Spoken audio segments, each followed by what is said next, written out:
Well, this is a completely different lure, Robbie. The NED Goby. So talk us through it. It is indeed. Well, the NED Goby is an interesting little lure. We don't have an awful lot of gobies here, but this could kind of represent perhaps like a gudgeon or a bullhead or something like that. It's got lots of moving independent appendages which are going to give off lots of micro movement and some cool little side fins on there to give it a really nice realistic profile. Now, I've set you up on a Ned head, and the reason I've done that is because we've come to try and get you a Zander, and you really wanted one of those, didn't you, Ed? Yeah, I've only ever had one. Well, I've had a few from Rutland and you know, doing vertical jigging out of very deep water, but I've never had a Zander from this sort of scenario in the UK before. So yeah, well, I think you're going to enjoy a Zander from a canal. In this shallow water, they do run quite hard, so cool. Yeah, you'll like that. But in the meantime, while you're drilling for Zander, I'm going to have a go and see if there is any perch in this venue. So I've set up on a really light Texas rig, little 2 gram weight, stopper and bead, so I've got that clacking noise, and that hook is nicely masked by the Goby's fin there. Yeah, so it's really cool, isn't it, how it just fits in between those two and makes it, well, weedless, I suppose. Don't get jealous, you're after the Zander.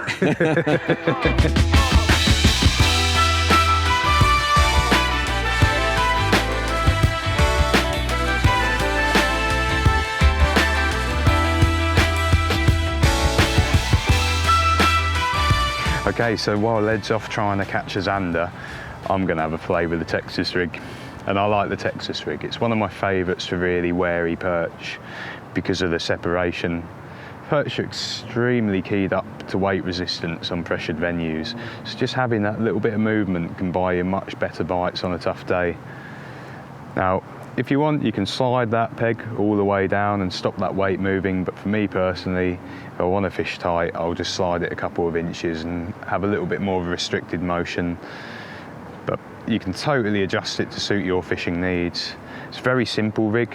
Stopper on first, little Texas weight, and there's a clacking bead there. That's going to hit against the weight and make sound, so you're getting an audio factor there too.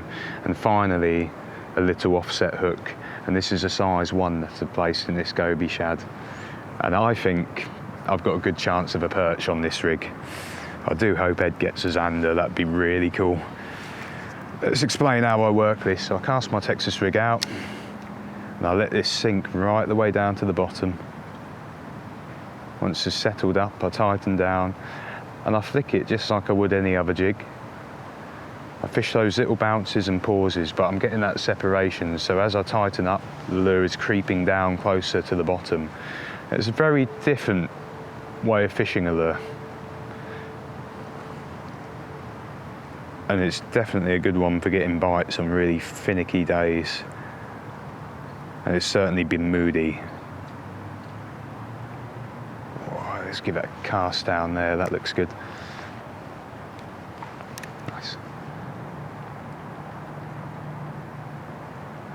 So once again, I'm letting that hit the bottom, giving it a few flicks and just pausing. And you really do feel the takes quite well, because when they pick that up, that weight moves. It's not pulling against weight, it's pulling against the tip. So a lot of the time, if you've got finicky biters, you're going to feel that a lot better than you would on a normal jig head. Lovely. A few more casts in this swim and I think we'll move on. So what does Zander fight like then, Robbie? Are they a bit manic, or are they a bit sort of subdued?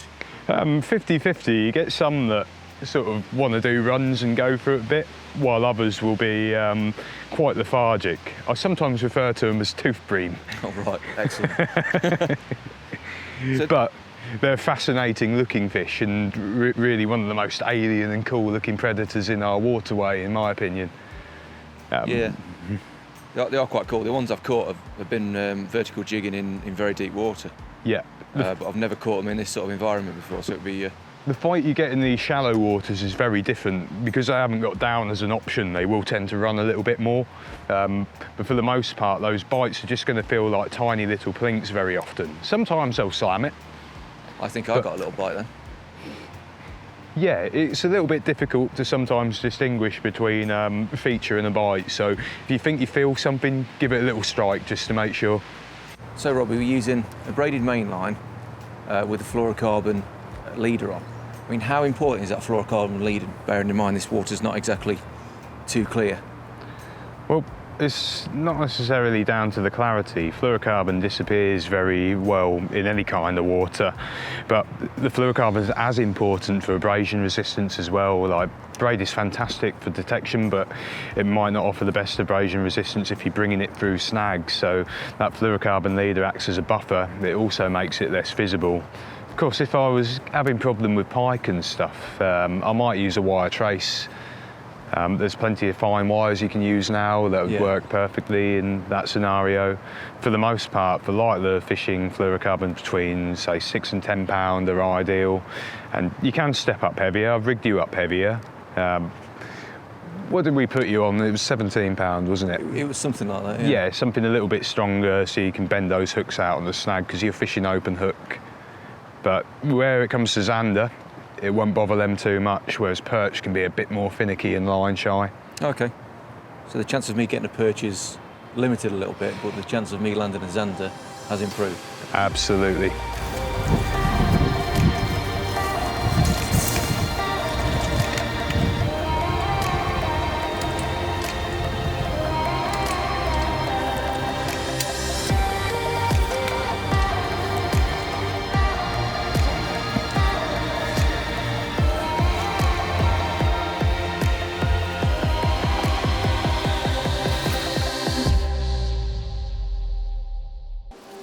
There we go.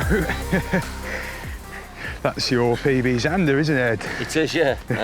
It's bigger than the ones at Rutland, so 3 pounds and 15 ounces. You have something about missing that final ounce, don't you? I'm not complaining, because this is an awesome way to end this series of 4 videos on creature baits and neds. This one on the Goby NED, on a Ned jig head. I must say, it's a fantastic looking fish. He's got beautiful sharp teeth there, and look at that fin, absolutely fin perfect. Yeah, they do look like prehistoric creatures. Yeah, they're one of the coolest fish in our waterways, I'd say. Fantastic way to end the video. A slipping back. So despite sort of utterly ridiculous rules on returning Zander, I'm putting this one back, because how can you kill a creature so beautiful? Now that is a stunning fish. I'm glad you got him, Ed. Cheers, mate. Whoa.